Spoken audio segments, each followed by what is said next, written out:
and welcome to a Trinity Family 5-Minute Friday. I'm Andrew, this is Bree Weens, and we are a Trinity family. We're looking at technology and how it can cost our families when we don't critically think about the drawbacks from using certain technologies.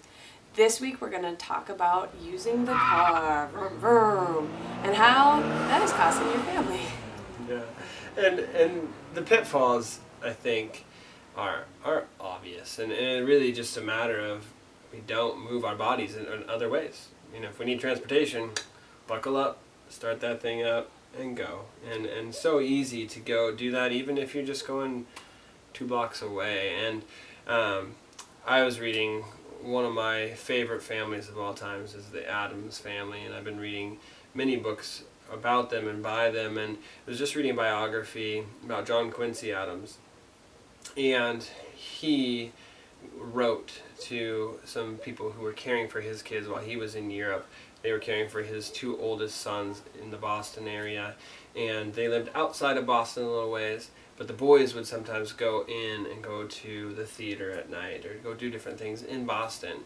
And he wrote and said, make sure they don't take a carriage, make sure they walk, so that they get that experience of 1, exploring, 1, using their bodies, and 2, just having this experience of hard work. And he was talking about technology of a horse and carriage, and we're a long ways past that.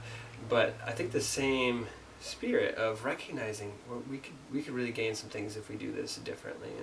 And I think another thing that you told me was that John Quincy himself would walk 3 hours a day. And so he's not just mandating this of his kids, he's exemplifying it himself. And so I think it is really important that it's something that we do together. It's something that we value taking care of our bodies, we value movement, we value doing it together. And so there are some fun different ways that we can do this with the car and without the car. I mean, one of my favorite, well, just this past week, we went to Dairy Queen to get some ice cream because it was a pretty hot day. But first, we drove, because it's quite a long ways from our house, but we drove away to a park, parked at the park. We were going to pick berries. The berries were all gone. But then we walked from the park to the Dairy Queen and back, which was still quite a ways. Yeah. But we didn't just completely disregard the car, but we used it so we could position ourselves to make a memory and to have fun on that walk.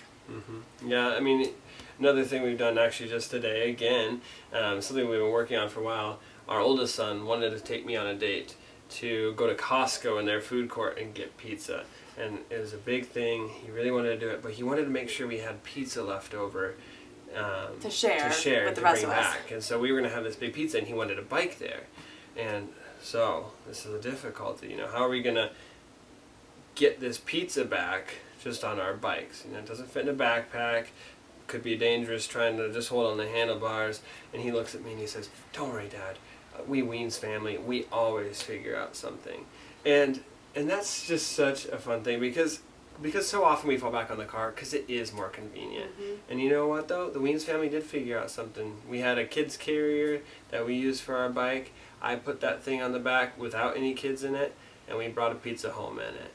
And you know, there are resources. There are ways to do things. You know, we oftentimes will go for a walk, and we have kids that are really young.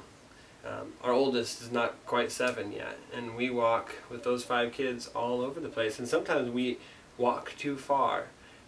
But we've got ways that we figure that out too. And so we'll walk too far, and sometimes it'll be me, not the other kids. It'll be like, you know, I don't think I can walk back.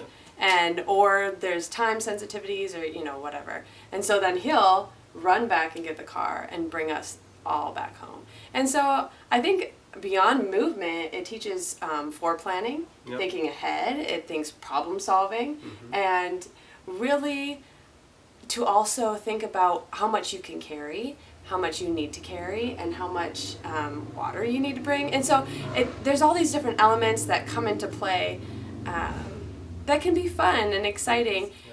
And we couldn't visit Grandma and Grandpa in Montana every year without our car. So they're both great, but take a break from your car. We challenge you, I think, this week to just find a time, or in the next couple of weeks, and to do something that you normally drive, and you could walk there.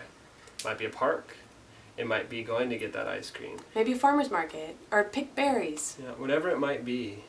Go, explore, think ahead about what you're going to need to carry, how you're going to do it. Your family, too, always can think of something to make it happen.